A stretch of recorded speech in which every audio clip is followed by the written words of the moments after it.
Welcome to Connecting Greeks, a streaming comedy show and podcast designed to explore and enhance Greek culture around the world.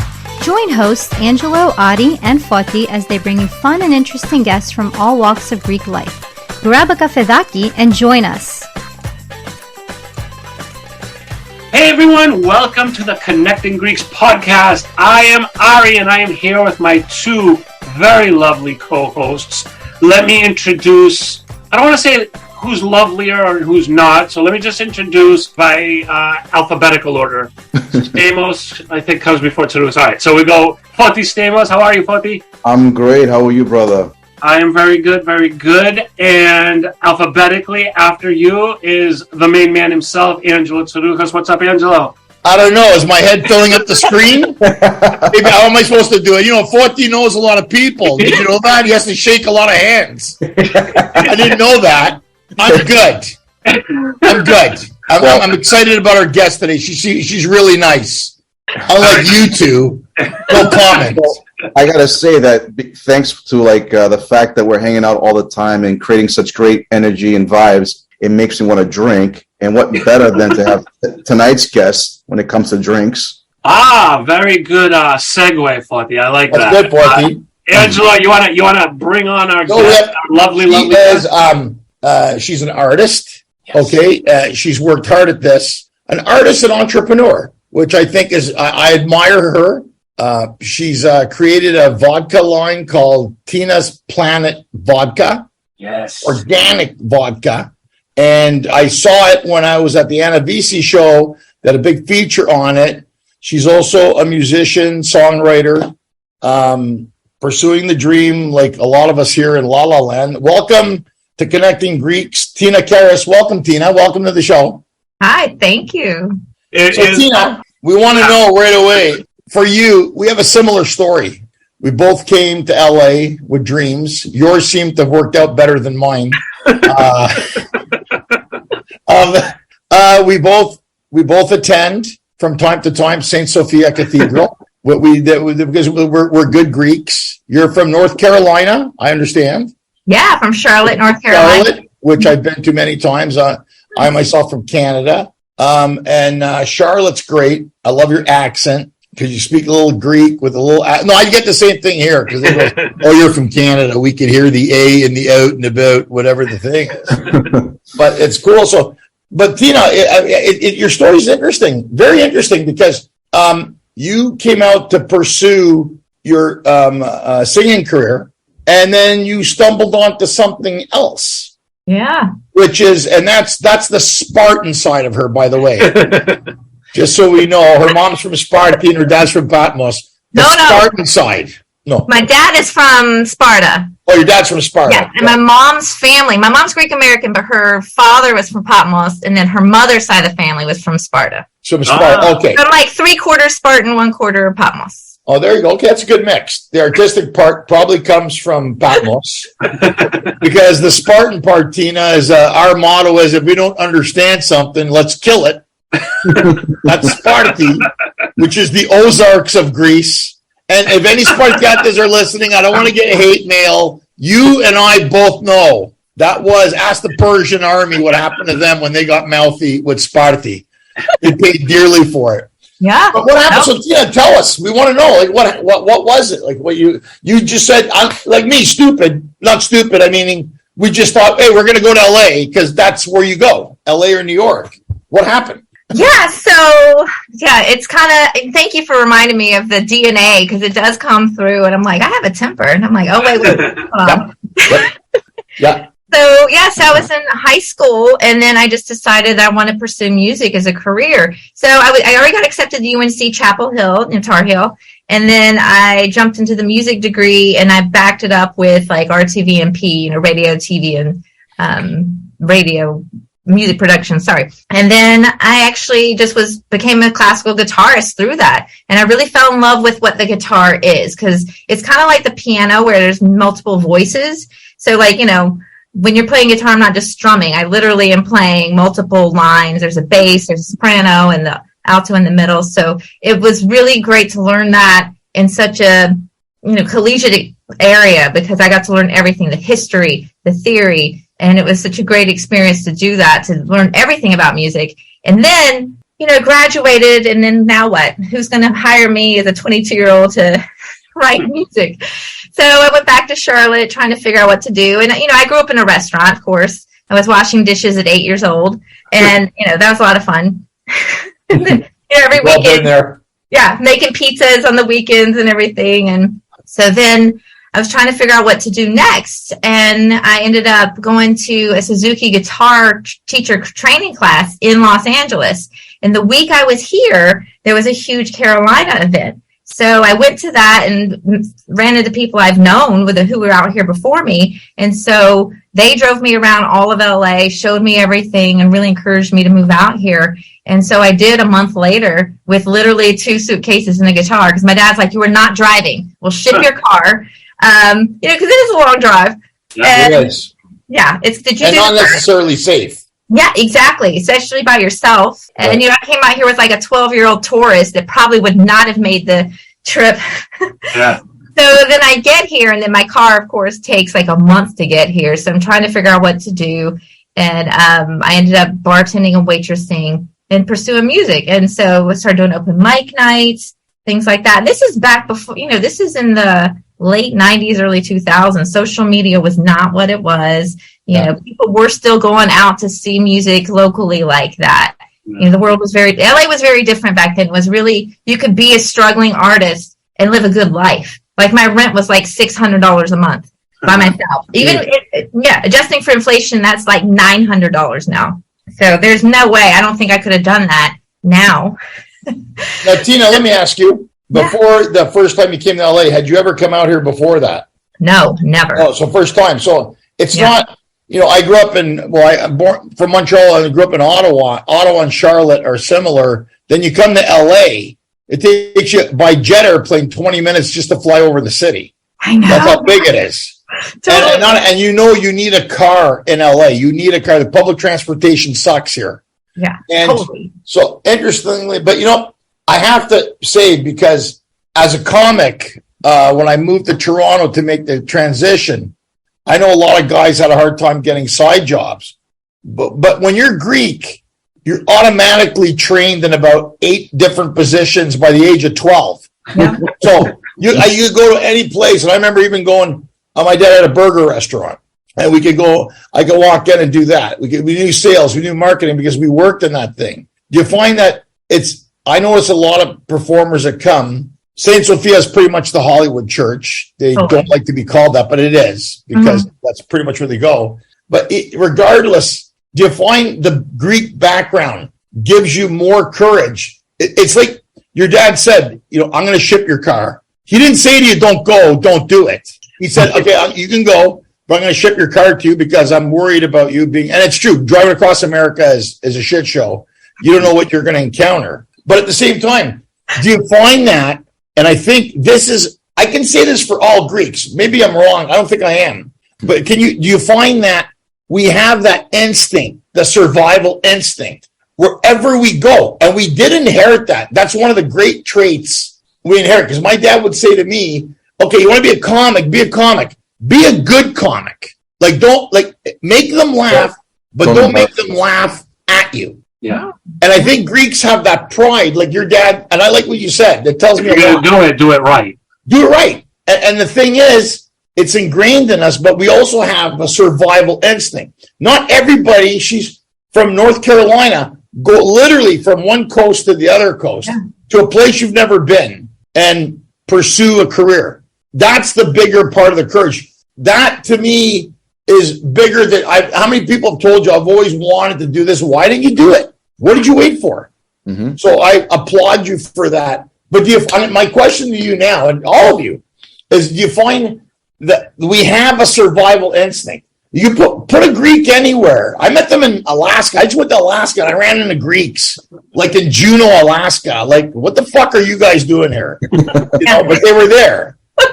But do you find that? Because it's so weird. No, I agree, because for me, it just seemed like, yeah, let's just do it. And, my grandfather, the one from Potmos, he and his brother came over. They were in shipping, and they just docked in North Carolina somewhere. They went all over the coast, and they just never got back on the boat because there was not many opportunities, and they just figured it out. And then he married my grandmother, who was born here, and became a citizen. And then my dad, same thing. He came over from Sparta and went through Ellis Island, the whole thing. And I think it is just like, let me just go and just throw myself into this unknown adventure. So I feel like it was part of my DNA. It wasn't uncommon. That's the stories I always heard. So to me, it was kind of normal. Like, this is just what you do. You figure out something, you just go for it. And granted, it was not easy. When I got here, it's like I think I had my one foot out of LA for a while, because it is, when I first visited, I felt like it was very much like Charlotte, because just big and not as big, obviously, but unorganized. And I'm like, I can do this. It felt good, because actually I went to New York right after I graduated, and I loved it. I wanted to live in New York, but I'm like, I don't know if I can handle that winter.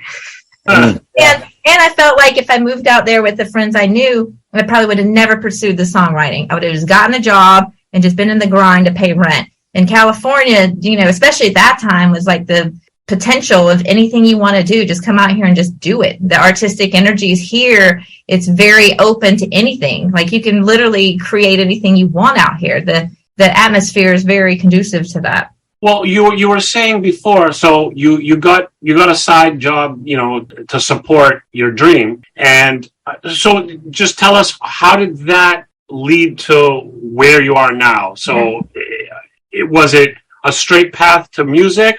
The audience may not know this.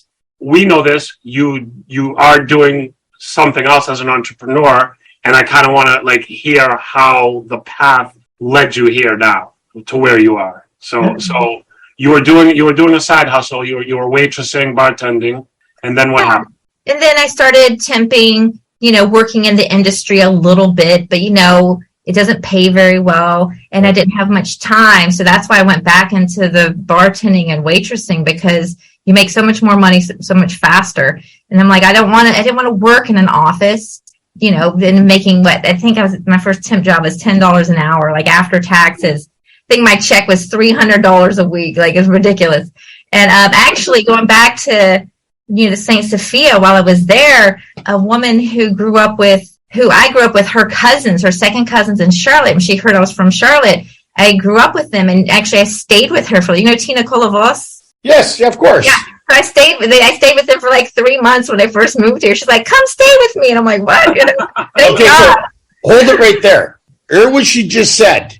I moved. Her second cousin knew someone in Charlotte. Now, Tina, you come stay with me. Hold on, stay. Who else does that? Awesome. No one. Tina, it's funny you say that, because when I moved to Toronto the first time up in Canada, couldn't find an apartment. And a Greek lady had an apartment in this house that she was renting out. And there must have been 70 people there. So I went up to her, and she said to me, what's your name? I go, Angelo Tsaroukas. She goes, you Greek? I said, yes. And she goes, Milas Elinika? I go, yeah, I do. She says to me in Greek, Pas in Ecclesia. I go, nah. She goes, no, if I went to church. I go, yeah, I do. I go to church whenever I can. I'm okay. She goes to me, I'm going to give you the apartment, but let those guys go through. You can leave. And true to her word, it's the network. And what Tina just said, she comes to California, goes to St. Sophia, somebody knows somebody, they see her, they see she's a nice person. Oh, crash at my place, and we'll work it out. Awesome. Totally. Yeah. I mean, And I had no idea it was like a mansion in Brentwood too, by the way. So that was a bonus. And you're staying in Brentwood, and you're doing good. But you see, that is the philotimo, and that's we always push it on the show sometimes about connecting Greeks. Yeah. And the funny thing is about it, you're a great example of connecting Greeks, because here you are, North Carolina. You go to church. Somebody knows somebody that you know that they know. Oh, well, we have this big house. Why don't you come stay with us for, we'll adopt you. We'll feed you. Don't worry about it. You're Greek. Yeah. The first thing she did the night I got there, she made me a feta omelet. And I was like, yeah. Oh, that's awesome. What a nice lady. Wow. But think about it. Because that is integral into your story, right? I mean, it's like, because those are the things that help you along the way. And you don't forget those people. I'll never forget those people that were there to help you. Yeah. And that's why I think in a lot of ways, I'll pay it forward. Or if something ever arose one day that you can help somebody like that, you're going to help them because somebody helped you that way. Absolutely. Yeah. Any Greek, any Tar Heel. I'm like, what can I help you with? Even if just getting you tickets to a show or whatever, let me show you around LA, because it's a daunting city. It's so big. And I was going to the St. Sophia every Sunday, and it was how I met people. It's how I kind of acclimated to the city. And some of those people are still my friends today. A lot of people moved away since then, but everyone, like you're saying, that's where everybody is a Hollywood thing. Hollywood thing. You go there. You're staying with this person. And so where is your musical dream going at this point? It's not really going anywhere because I'm just working. And that's when I was temping full time at a record label, which was good. It's in the industry. I'm learning and I'm seeing things and figuring things out. And so, I stayed there for about 3 months and then eventually got my own place. And that's when I realized I need to make changes because I'm not doing anything that I want to do. I need to have more time to write and to practice. So then I moved to Venice and had like a studio apartment and just kept playing and writing on my free time. I was bartending. I didn't really know how to bartend. I just kind of faked it and learned as I went. And this is right after they banned smoking, thank God. I could have handled that. So I just did restaurant bartending and started playing open mics and just getting better and better and figuring it out because it is, you're paying rent and everything's, networking and doing that whole thing. And then, so one time I was playing a show, a coffee shop, and the guy occasionally rents out the Roxy Theater. And so he's like, would you want to come and do the Roxy show? And I'm like, of course. And so the Greeks were always my best audience too. Like I would pass out my flyers after, the coffee hour or any Bible study. And the Greeks were always, in my audience, very supportive. Nice. And that was huge. That was nice to walk in and have an audience and, instead of just, it's a lot to ask people to pay to park, come out on their free time, And so then I played at the Roxy, and that was great. It was a wonderful experience. And then I called them to maybe book another show directly with them. So while I was there in the office, and I've had a lot of these fluke things come into my life where I feel like even though it's been difficult, like there were always, crumbs leading me along the way to where things were working in my favor. So I'm sitting in the office. This is back before computers were really a thing. Like you had to call in and give your credit card over the phone to buy tickets. So they're slammed. There's only one person in the office. Everybody left for some reason. I'm sitting there waiting for the talent buyer. And the main talent buyer turns to me and is like, hey, would you want a job like working part-time answering phones? Can you start right now? And so, which after working there for a while, I realized that never happened. It was very meant to be in that moment. So I literally started working at the Roxy, and that's kind of how I started really working in entertainment. So I was bartending still full time, and then I was coming in during the day, working in the box office, doing production things, doing whatever they needed, floating around and learning more and more about the music industry. And I got to perform there a few more times. Sorry, my cat is back. She has something to say. So that's how the Roxy came into my life. And then soon after I became the owner's assistant, he started working with bands that got signed to major labels. So the next thing I know, I'm talking to all the labels and I met a ton of people. I learned a lot. This is also a different time in music where it was a lot of that angry rap rock. And I was trying to do demos myself and little cassette tapes, and they weren't really coming out great. And I still just kept performing and doing my thing. And then soon after that, the Roxy, she likes to sing too. So with the Golden Voice subleased the Roxy, and then they brought in Best Beverage Catering. And so Best Beverage is who I work for now, and we're the concessionaire for music venues and festivals. And so that's where I got even more buying power. And at the Roxy, when I was the buyer, everybody wanted to be there because it's the Roxy Theater. So now tell everybody the importance of the Roxy, Tina, because that's a historical. Yeah. The Doors played there. I think Motley Crue played there. Everybody played there. Yes. Everybody played the Rainbow Room, the Go-Go, the Roxy in LA on the legendary Sunset Strip. And you also have a night at the Roxy. The comedy movie was based. No, that's the Roxbury. That's in LA too, right? Yeah, it's down the street, but it's gone now. Right, that's gone. So I get that mixed up. the Roxbury, but the Roxy is still alive and kicking. Yeah. But even people like myself who have never been to LA, have nothing to do with LA. I mean, we are all very familiar with all of these names because right. You can't follow pop culture in America and not know these names. Yeah. These are like iconic. Yeah, no, actually I skipped a step. So I became the buyer for the alcohol and doing special events. And that's when I really developed, all the relationships I had. And then when the takeover came, then I started working statewide. But yeah, the Roxy was a great experience. I got to see Depeche Mode there. Wow. U2, Sting, Billy Joel. Oh, it was, and it's such a small room and it has such a great sound. You feel like you're there's not a bad seat in the house. It's like it's in intimate. your living room. Yeah. So it's a very intimate room, and they would have gigantic acts. Like I saw Rage Against the Machine there. I mean, and everybody plays there, and it's a wonderful, wonderful room. The building's over 100 years old. Yeah. Huge history there. And Lou Adler's the owner, and he created Rocky. He turned Rocky Horror Picture Show into a film. It was at the Roxy where they did the first initial American run for that play. Oh, another thing. What's his name? Pee Wee Herman, that HBO special that broke his career was right at the Roxy. Yeah. Right. Wow. Yeah. So there's a lot of history there. That place is I've been there a few times, and you don't know, like you said, U2, Billy Joel. I mean, these are bands that fill up stadiums now. Oh yeah, yeah. And then you get to see them at the Roxy. It's like the Troubadour. When when they made the movie, he got his break at the Troubadour. Yeah. Yeah. That's what It's so cool to hear all this because, like I said, as far as I'm concerned, I'm a complete outsider. But I've seen enough movies, watched enough TV shows, seen enough documentaries where these are like these fantastical places that really exist. But in my mind, it's like this like amazing, legendary fantasy world. But it's real. It's true. Like watching the Doors movie and like just thinking of being like there at that time and watching them there and like all these. Like, no, just walking down the street. There's Slash. There's John Lennon. Like I wish I was there during the 60s and 70s when it was like that. But yeah, same thing.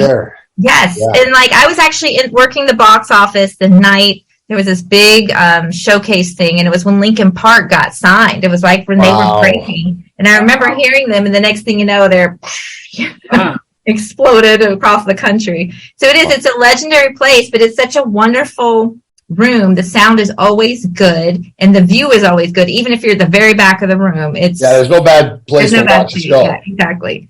So from there, Tina, because that's a great description of that venue, which is legendary venue in the world of music anywhere.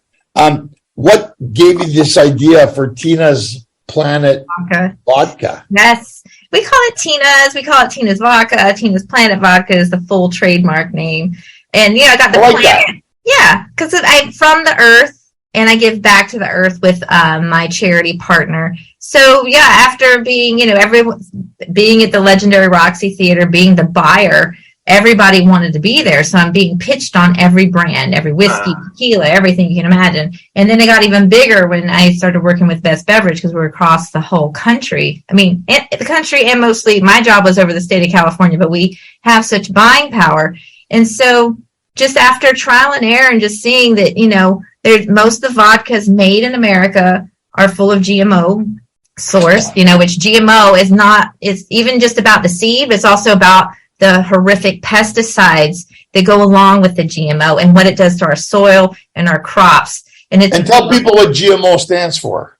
Genetically modified organisms. Right. And so what people I don't think realize is that the DNA of those organisms kept being modified so it could actually survive being sprayed with these pesticides. Yeah. So they kept changing the DNA until it would stop dying. So imagine what that's doing to your body. That if it can withstand pesticides, how is your body going to break it down? Does it even recognize it as food? And I know there's a lot of controversy about this, and there's a lot of lobbyists about it. And people are saying there's really not a lot of controversy. There's a lot of lying on the part of the audience, but I personally do not know of any controversy because facts are facts, and one of the big issues of our days today is that people are just not accepting of facts or ignoring facts.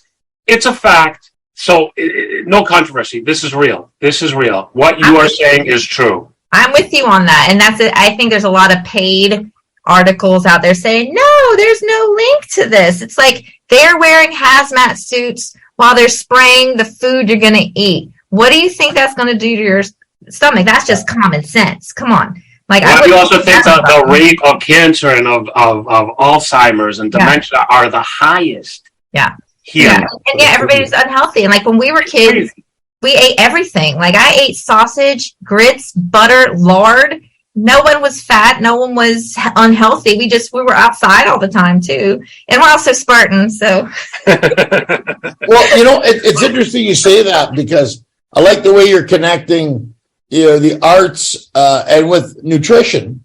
And the reality is, you've seen on 60 Minutes, Ikaria, the island Ikaria, which is in the Ionian side, has per capita the most amount of centurions in the world live there because everything they eat is what they call here a natural diet or organic. In Greece, it's called Tuesday. Yeah. So, exactly. And they have the tomatoes from the garden and the oregano and they say in the horiover, And it's funny why Greek yogurt became so because of the proprieties and and all the antibodies it has in it. And it's funny how people want to adopt a Mediterranean diet, and that's why when you look at people in those places, right? They live so long. So it's funny how I think we're starting to see it, and I think it's in the same with your product. Is that you're saying, look, I'm going to make this product, but I'm going to do it in a way where you can enjoy it, but it's not going to be as detrimental to your health as other things possibly could be. And I just want to say very quickly, Tina, that I, as a younger man, I used to drink responsibly, but I used to be drunk like 3-4 times a week. So I swore off of vodka because I would just feel miserable after. I couldn't do it. Vodka just was like it was something I loved when I was younger. Wrote it off. Fast forward, we meet you, we talk about your product. Foti is like, yeah, it's really good. You're going to try it. You send us product. I have a tasting with like family and friends and neighbors and everybody. I end up, getting real social and, putting them back and back and back. And I could have run a marathon the next morning. And it just goes to show me that this product, because I've drank a lot of other vodkas and I just feel like hell. Tito's I can't even mention like all of it, but like felt like hell. And this is the God's honest truth. I drank a lot one night of your vodka and I could have woken up and run a marathon. I felt perfect. So it just went to show for me that it was like, this is like a clean drink. This is great. If I'm going to drink, this is what I want to drink. Sweet. I'm going to put that on loop. Can you send that to me? It's my Instagram feed. So we know now. Exactly. Well, that's part of why I was tasted on everything. And the European brands are better, but the American brands, there's so much cheating going on, or just, a lot of the crop is GMO. So and they don't need to disclose it, right? You don't have to disclose it. No. And that's a big problem because a lot of these big brands really have a lot of crap in their stuff. Totally, and there's additives after. So after the distillation, you can add sugar, glycerin, high fructose corn syrup, food coloring, and if you stay under a certain threshold, you don't have to put it on the label. So that was a big thing to me because I read every label. I care about how I feel. I care about my health. I feel like health is number one. And if you're gonna have alcohol, have a good one and have it be clean. It's literally, my vodka is organic, non-GMO corn spirit and water. That's it. No additives, nothing. And that's why when you woke up the next day, you're like, hey, this is great. It's because it shouldn't, because what you're reacting to a lot of times is the additives.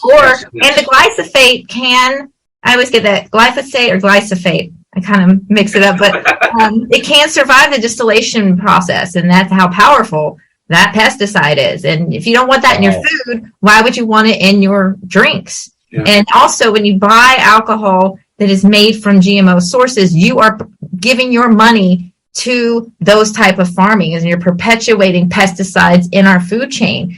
And it's not good for anyone. It's in the soil. It's killing us. It's killing the soil, kills everything. And that's why during the pandemic lockdowns, I saw the film Kiss the Ground, which is about regenerative agriculture.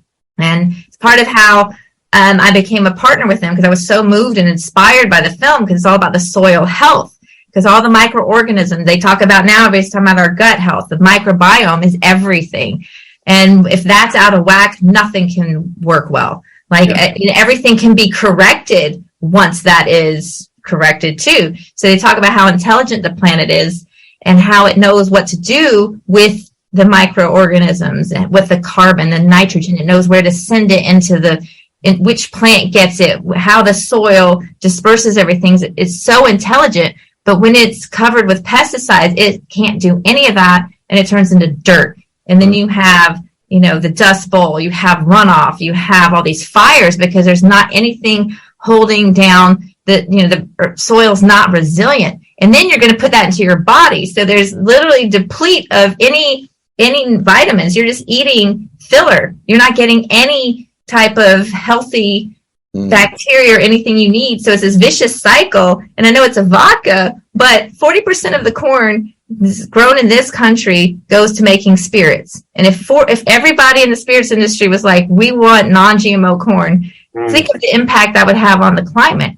Huge. And how much better all the biosequestration, where it brings the CO2 back into the ground where it belongs, and then it feeds everything in the soil. And so, going to that, my Greekness, I have a thing that's owl on the tree earth, and that is about the female ownership. No offense. I think it's wonderful. Yeah, I think it's great. You know why? Because if it takes a female owner to do what's right by the environment, do what's right for the product, more power to you. I don't like whoever abides by these rules. And you probably could make a whole lot more money if you bypassed a lot of the stuff that you're doing. But it's because you care about the product, you care about what you're doing, you care about the environment, and that is something that every, not just entrepreneur, but like every big corporation, everybody should be doing it. Yeah. How realistic is it? I don't know, but you're doing it, and we applaud you for that. But Tina, you made me think. You said because the woman, I keep thinking of the dad in Big Fat Greek Wedding. Didn't I say is a mistake to educate women? And that was so. But Nia Vardalos, because she made that film, when she put that in, she took misogynistic or chauvinistic attitude of Greek men, the old school, turned it around. Yeah. Remember, the mother said, yes, the man may be the head, but the woman is the neck, and the neck controls the head. Yeah. So I think that's also being Spartan, too. They educated the women. Well, that's it. 2,000 years ago. And I have two sisters, so we were all women. So and my dad, and both my parents, my mom's a Tar Heel also. She went to Carolina. They were very big. My dad's like, you're going to college. Like, that was the thing. He was like, doing this. And, you got to go. Yeah. That's great. It's a remarkable, the fact that you're so knowledgeable about your product. You sold all of us on it. And whoever's going to listen today, if you haven't learned something today, then you're a tuvlo, because he spelled it out for you and said, look, man, this is Tina's Planet Vodka is have fun, enjoy, and live longer doing it. Mm-hmm. Putting all this crap in our body. And I agree, because, we're eating all kinds of scata today. It's just, we don't even know what the hell we're eating half the time.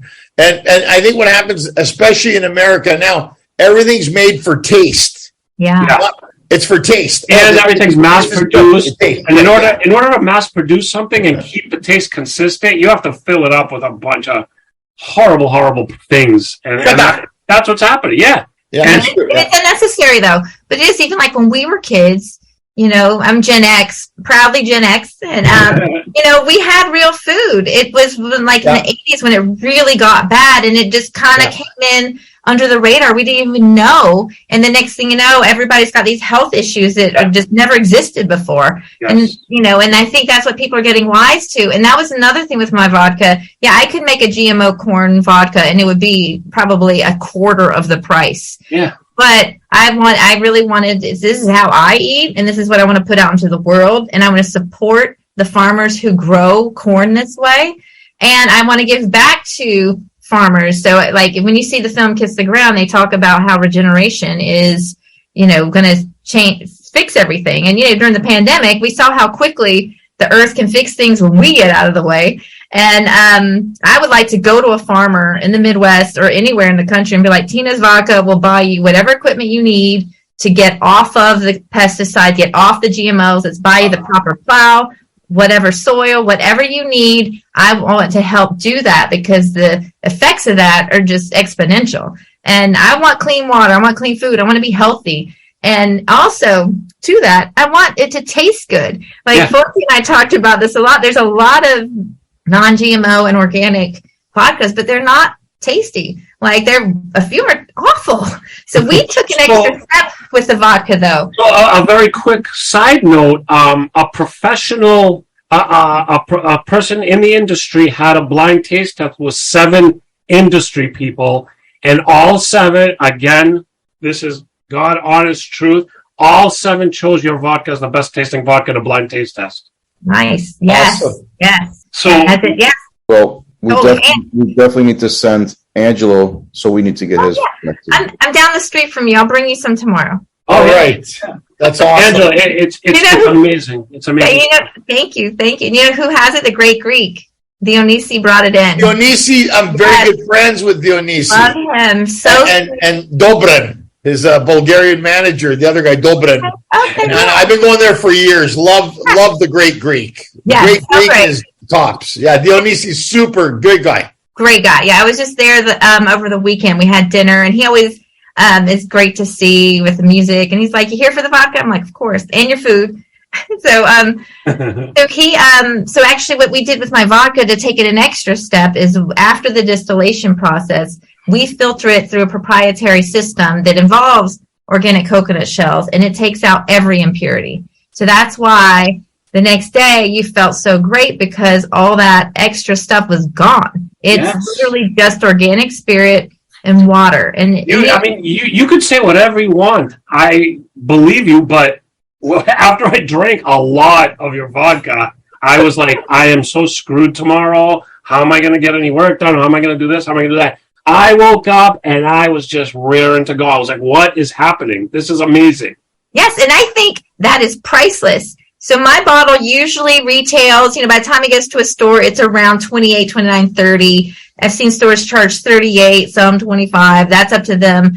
But if you pay $5, $10 more, and you feel like that the next day, I say it's worth every penny. It's worth it. Well, I don't want to speak for you, but I just want to say, if the $5 for everything this vodka represents, for everything this vodka does, if the $5 is going to bother you, then just keep moving, please. And sorry, I'm not speaking on your behalf, but that's my opinion. No, I agree, because I put my money where my mouth is. I'm an official partner with Kiss the Ground. I'm listed on their website, and I've already given them, 10% of what I've grossed this year. Wow. And I'm like, I'm serious. The planet, the planet doesn't need us. We need the planet. It'll shake us up. Like we talked about, like a bad case of fleas. 6 months later, we didn't know we were here. Like, it's going to be the end of the world. No. Tina, humans, but the world is going to be just fine. It'll keep going. I say the same thing about Kalimnos. We don't need Kalimnos. Kalimnos needs us. Right? That's... the funny thing you say about Kalimnos and Foti is we've been bad-mouthing GMOs so much, but Foti is a genetically modified organism, so just try not to say too much. Oh my god, y'all are funny. Unfortunately, I'm surrounded by impurities like Angelo and Angelo. Good one, Foti. Good one. Well, this is amazing. Before we wrap up, though. Foti, do you have yes, we'd love to ask you a question. Sure. Listen to your story, very inspirational. And as Angela had mentioned before, it takes a special breed of individuals to make things happen no matter where you are. Your timeline shows that, you set out for certain things in life, and sometimes you take a different route and it brings you somewhere that you never imagined, but you're still enjoying the ride. what advice would you give to our younger audience that's listening today that have a dream that they want to pursue? Wow. I would say the biggest thing, if I could go back and tell my younger self to realize you're not creating music, you're not creating vodka, you're creating yourself. You're becoming a different version of yourself. And every time you have a challenge, it's an opportunity to become, and I told you my cat's a singer, to become another version of yourself and to test yourself and to go on this route. Like you're saying, it's like, you're ready for that. Okay, what are you going to throw at me? And now I've realized when I'm feeling that way, feeling a little overwhelmed or like, what am I going to do? Embrace it and be like, this is exciting. This is an opportunity to embrace a new part of myself and rise to the occasion instead of be afraid of it or be stressed out. Like as a songwriter, so I finally finished my record. When I finished my record, I went through 3 different producers to get it done. And then I finished it after 2.5 years. I was working full time. We go to mastering and literally the world shuts down during that out of nowhere. So after all this, it's a very weird time. It didn't feel appropriate to release the record. We were going to release the record and Vodka at the same time. I had no idea a pandemic was upon us. Yeah. So, but through that, I'm like, I felt in my heart and my gut to keep writing music because my music is, I feel like, inspirational. I like the song that I wrote during the pandemic. It's called The Magical Ones. It's like, it's about how powerful we are, the power we have within us. Tap into that and you can do anything you want. And, especially like with films, it's always a superhero coming to save you. Or, during the pandemic, they're telling us how weak we are. You got to stay home and be afraid. I'm like, no, I've got power in me, God-given power, universal power, whatever you want to call it. And I can, not just survive, but I can thrive and create the world I want, but I have to tap into that. And I think that everybody needs to tap into that within them. You've just been conditioned out of it. And so I'd say for a young person, realize you're going to have a lot of opposition thrown at you, but always check in here and in here and be true to yourself. And don't be afraid of the challenge. It's making you better. Everything I've gone through, I probably wouldn't change anything. Even every asshole I met. Everybody, I've had people sing my lyrics. She's looking at you. All the people from Kalamazoo, like. Now you got her on it. You did on the joke. But all of it, I probably wouldn't change anything because it got me here. It got me to, create the record that I always wanted to create. I have a vodka, and my whole life prepared me for this moment, and I had no idea it would culminate into something that I didn't see. Like, I feel like my story is also inspirational to other people. It's like, what's going on in your day job, your daily life? You're picking up skills. It's getting you prepared for something that you may not be aware of yet. Mm-hmm. And, all the times I was bartending, waitressing, angry that I should be playing my music. Thank God it turned out this way because I'm completely independent. I own everything and I can do it on my terms and make the vodka the way I want to make it, make my music the way I want to make it, meet awesome people like y'all who are supportive and just keep going on and just keep, talking about what's important, like the planet, and our health and everything we're doing and connecting with like-minded people. And it's not about the money. It's not about the greed. I feel like we're going into a new state of consciousness with the whole planet where everyone can win. We're not going to win on the same levels, but people can thrive and other people don't have to be destitute. It doesn't have to be win-lose. Like we can all live a good life and pursue what we want. Bravo. Working together instead of trying to steal or take away and be, winner takes all. No, I don't want to live in that world. Now, Tina, you like the number 2. I do. Yeah. It's the number 2. I don't know if you're aware of it. I don't know. What does 22 mean to you? Oh, why? Well, I'm born on the 22nd. You're born on the 22nd. March 22nd. Stop this. Huh? Go ahead. No, you launched something on those big numbers. Yes, I did. Yes, I forgot about that. And this is a weird thing. Yeah. I'm reading it. There had to be a connection. I'm not a medium, but this is from the other side of the gypsies of my family. Are you going to read my coffee, the Greek coffee next? I do read it. I do read it. Yeah. Okay. And that's another episode. But I do read it. And the thing is, there's a connection for you there. And now you said your birthday's at 20. I'll tell you why, because my birthday's 22 also. What? Oh, June. Ah, okay. Wait, you Cancer. Yes. Yeah, okay, sweet. Awesome. indeed. Cancer, Indeed. 22. And that's why I knew the thing at 22. Yes. So the day my vodka was available with Southern Wine and Spirits was February 2nd, 2022. Yes. 22. Yep. Yeah. Angelo, you're freaking me out now. Dude, I'm not going to sleep tonight. No, but I said there's got to be, Yeah. there's that connection to it. Yeah. It's numerology, but it's a good number. Yeah. It's Totally. a good number. The 20, the twos. The twos. But it's anyway. I'm going like to. that. A little spiritual here. It's good. Tina, can you although we'll list everything in the show notes and the podcast notes, can you give everybody a website they could listen to you? They could learn more about the vodka. They could just get their fill of everything. Yeah, sure. The vodka website is just tinasvodka.com. And there's a page dedicated to my music on that website, but then my music is on tinakarras.com. It's Karras. You can find it everybody. We want everybody watching and listening to definitely check you out. I mean, thank you. Music-wise, go to our website. Actually, we'll have, as far as I spoke to Foti, we're going to have some of your music featured as well. And then on the other side, the vodka, I stand by it. I'm 100% a fan. 100% amazing product. You got to send some to Angelo or drop it off because he needs to taste this. It's so good. Taste it. And we just want to say thank you so much for taking the time to be with us. Thank you for telling us your story. I want to say thank you very much to Foti. And as always, Angelo, you are the man. Thanks for the time you spend with us. And thanks everybody out there for watching and listening. And Tina, once again, thank you so much. Thank you. Thank you. Bye, Tina. Thank you. And we'll see you all next time. Have a great night, day, week, everything. Bye-bye. Bye, everybody.